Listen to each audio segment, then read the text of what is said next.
Killer robots, the stuff of science fiction, but it's becoming all too real. There's a race for AI and unmanned weapons that could change the face of warfare. In this special report, we look at how the Chinese regime is harnessing its vast reaches of data and turning it into a weapon, where that data is coming from, and how Americans are unwittingly lending a hand.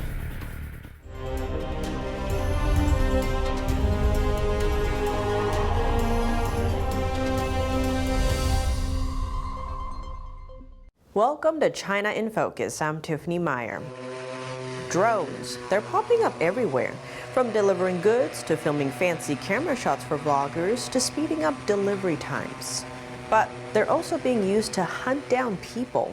Zhejiang University, a major military technical university in China, has perfected self-guiding hunting drones that are able to navigate their way through a bamboo forest to find their targets, and they don't need satellite navigation. The drones are able to do that through something called swarm technology.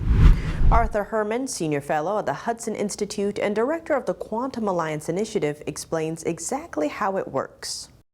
It's teaching drones how to mimic the behavior of birds in flight or bees in a swarm, or this is why it's called swarm technology.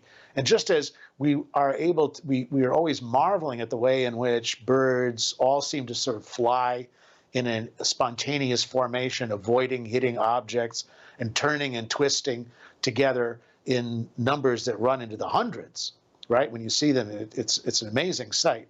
Well, just imagine being able to do that with small drones operating in a similar swarm formation, moving almost simultaneously and spontaneously and twisting and turning in different directions to go out and seek their target. But there are fears those drones could be used to kill. Imagine each of those drones is carrying a weapon. It's carrying a bomb or it's carrying some kind of lethal device which it is able to deliver on target, and that is able to, in the process, then overwhelm any defenses that are set up to shoot down one or two or even a dozen drones coming in on the attack. Facing off against a killer pack of drones versus just one of them also makes the devices harder to defend against. Because you're dealing with drones that are now coming by the hundreds in this sort of job, overwhelming your defense systems, and no matter how many you shoot down, one of them will get through and carry out its deadly mission. With that kind of weaponry in mind, where do we begin in learning to defend against it? Rick Fisher, Senior Fellow at the International Assessment and Strategy Center, describes what the U.S. is doing to combat swarm technology.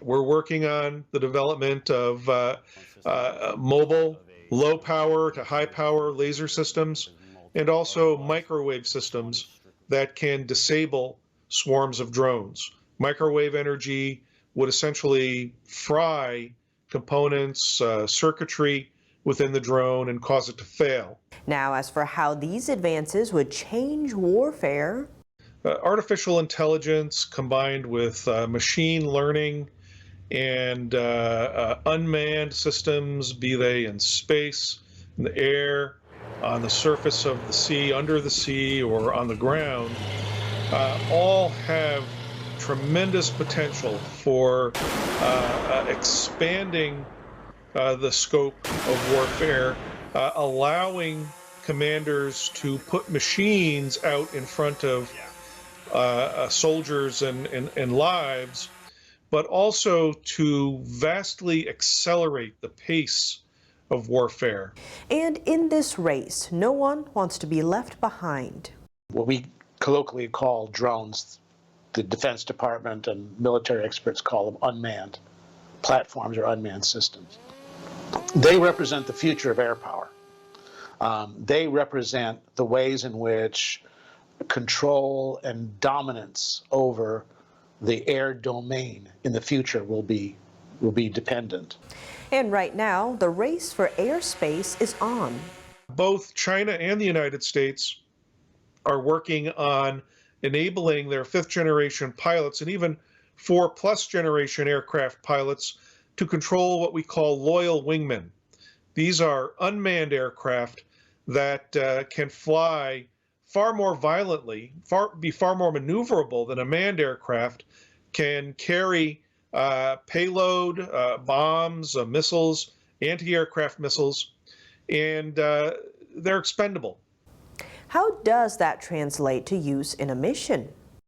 If a pilot can send out four or five loyal wingmen in front of them to fight an incoming enemy squadron, that squadron has to fight these unmanned aircraft that are probably much more maneuverable, and because of artificial intelligence are probably thinking faster than the pilot, and that's a great advantage. And with these advances come risks. Artificial intelligence and self-learning program, if you will, in just the sort of software confrontation levels of combat that we face every day, cyber warfare, electronic warfare, even political warfare on social media, programs that are powered with an artificial intelligence or an ability to learn are able to overcome their adversaries far more rapidly. That adaptability could spell danger for an opposing side. And with technology packing that strong of a punch, lagging development means high risk. The consensus right now among U.S. experts is that China's got something of a lead on us, which is ironic because, of course, artificial intelligence and machine learning technology really originated here in the United States. But it also depends on perspective. In terms of the individual pieces of technology, we're probably slightly ahead to pacing what the Chinese are able to produce. The real emphasis, though, is on the commitment to invest in all of these technologies across the board. Some areas are farther ahead of the game than others. The U.S. Air Force and the U.S. Navy, however, are investing heavily in unmanned combat systems that can be enhanced with artificial intelligence. But I think we're pacing the Chinese. We may not be ahead of them. They're definitely very close. Even Google's former CEO has weighed in. Eric Schmidt, former CEO of Google, has said that we have lost ground to the Chinese and that we can pretty much expect the Chinese to maintain leadership in this area. And that's worrisome for so many different reasons.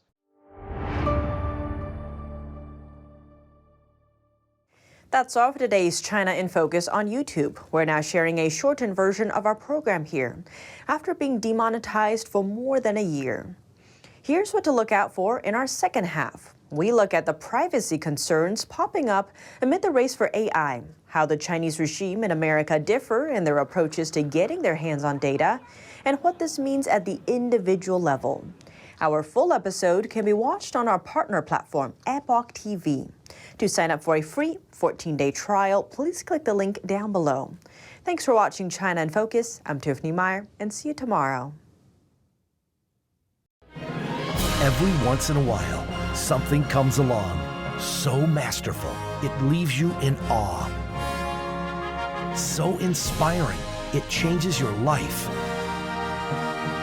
So beautiful, you wish it would never end. When that happens, it's something not to be missed. Shen Yun, an all-new production every year.